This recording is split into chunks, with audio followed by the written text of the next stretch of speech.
Hi friends, now we are using Windows 10 operating system. In the Windows 10, in my laptop, Wi-Fi is not connecting. Wi-Fi is not showing here. For this, I will show you how to solve this.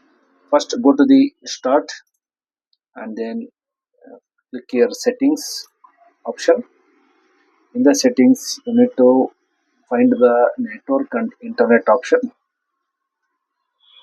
Click this Network and Internet option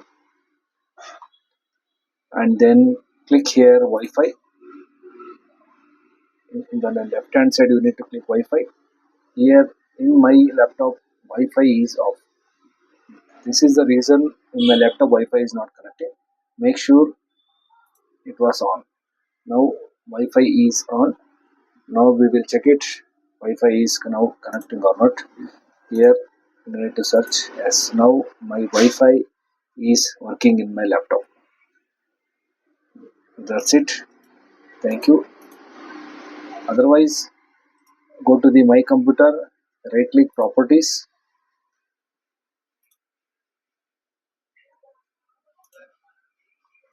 Right, My Computer, Properties. Go to the Device Manager. You need to find the Device Manager.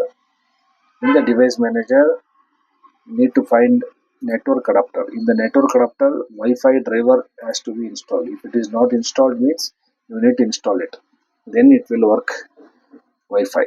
Okay. Thank you.